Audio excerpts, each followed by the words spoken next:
なんじゃこりゃ。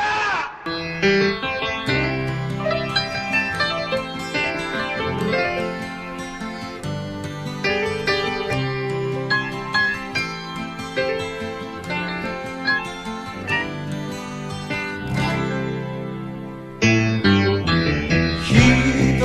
つ一人じゃ寂しすぎる、二人じゃ息さえも詰まる部屋、見つめ果てる夢に破れ、酔いつぶれ夜風と踊る街、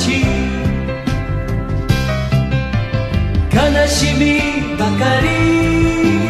数えて今日も暮れてゆく。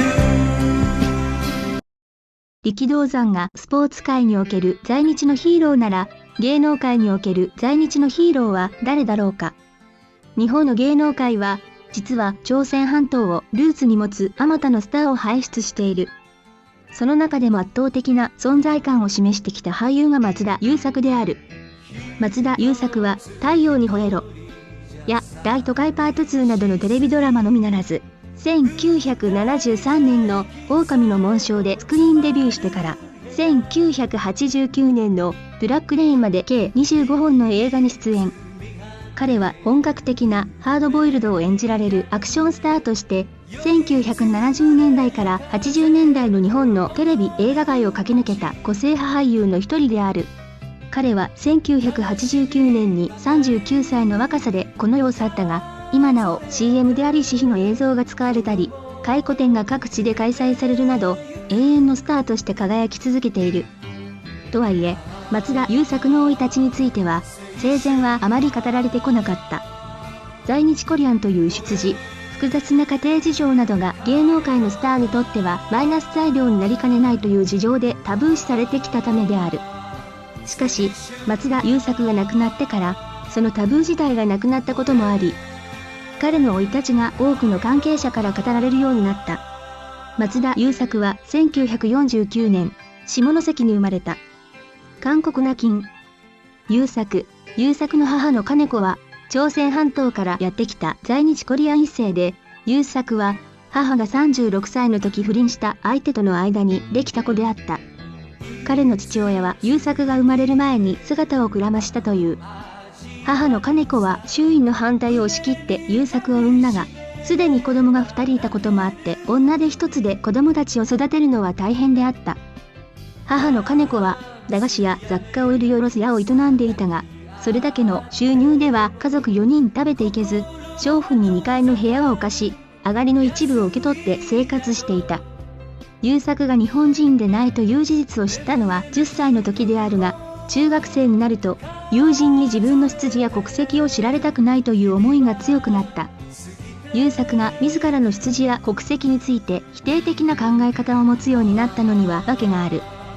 少年時代を過ごした1960年代、社会階層の底辺に位置していた在日コリアンには、今では考えられないような偏見、差別があった。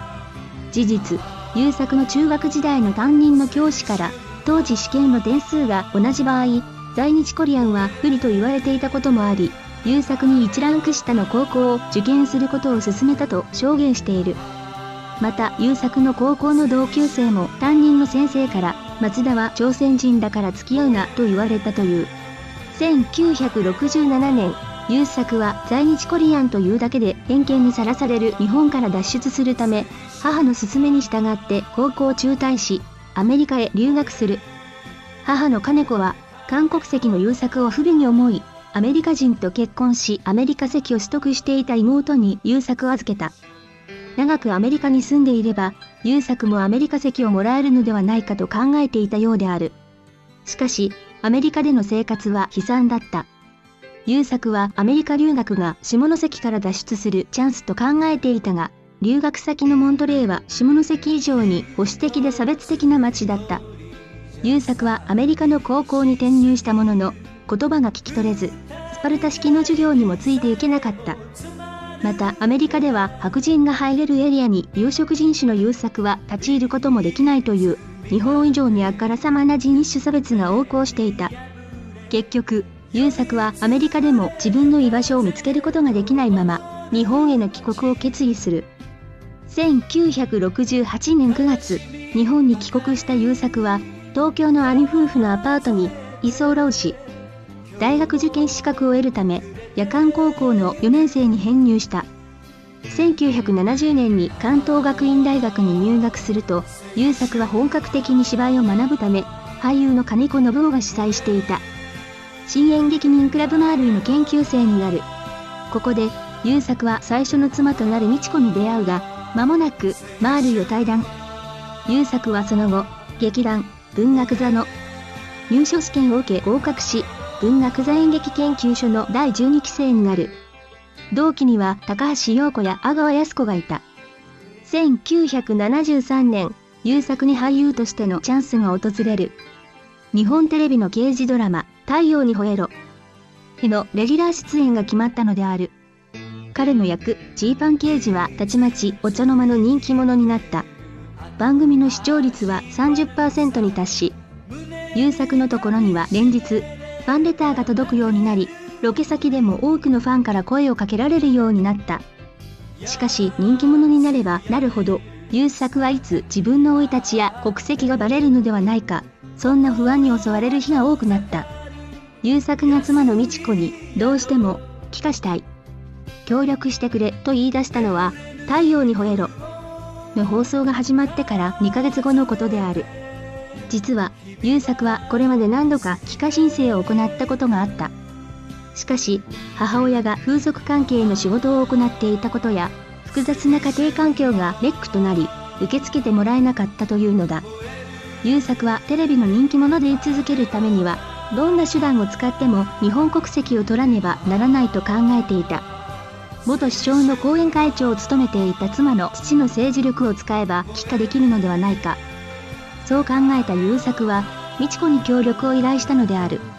こうして妻の父のルートを通じて帰化手続きを始めた優作は、申請に必要な膨大な書類を準備しなければならなかったが、優作が一番力を入れたのは法務大臣宛ての帰化同期書の作成だった。優作は当時、日本人になる動機と意思について、次のような文章を書いたという。僕は今年の7月から日本テレビの太陽にほえろという人気番組にレギュラーで出演しています。視聴者は子供から大人までと幅広く家族で楽しめる番組です。僕を応援してくれる人たちもたくさんできました。現在は松田優作という通称名を使っているので、番組の関係者にも知られていませんが、もし僕が在日韓国人であることが分かったら、皆さんが失望すると思います。特に子供たちは夢を裏切られた気持ちになるでしょう。この同期書から帰化を切望した松田優作の悲痛な叫びが伝わってくる。国籍が違うというだけで日本社会から差別され、妻を弾きにされる。韓国籍を持っている限り、日本の芸能界のスターにはなれない。そんな閉塞状況から脱出する道は帰化しかないと、優作は考えたのかもしれない。しかし、日本国籍を取得することで、優作は出自の呪縛から解放されたのだろうか。東京の下北沢に優作がよく通ったバーがある。優作がバーのマスターに在日コリアンとしての生い立ちを初めて語ったのは、1984年に韓国人の母金子が亡くなった時だった。当時、優作はパクリランというペンネームで芝居を書いていたので、マスターがその意味を問うと、優作はボブ・ディランの文字りだと答えたという。もし、優作が日本国籍を取得することで、自らの出自を消せると考えていたなら、バーのマスターにわざわざ自分の生い立ちを語ることもなかったし、韓国人を想起させるペンネームを使う必要もなかっただろう。皮肉なことに、優作が自然に在日コリアンという出自や韓国人の母と向き合えるようになったのは、優作が日本国籍を取得し、母を失ってからのことであった。優作のルーツが初めて公表されたのは、優作の死から10年後のことである。優作の再婚相手である女優の松田美由がファンクラブの会報に次のような文章を書いている。優作は韓国と日本のハーフです。優作の心の中に流れていたアジアの地に、優作のエネルギーの何かがあったような気持ちになりました。優作が羊の呪縛から本当に解放されたのは、この文章がファンに公開された時だったのかもしれない。繰り返します。日韓は元祖兄弟だった。世界は元祖兄弟だった。私たちは同志だった。敵は別にいます。もう一度話し合いませんか？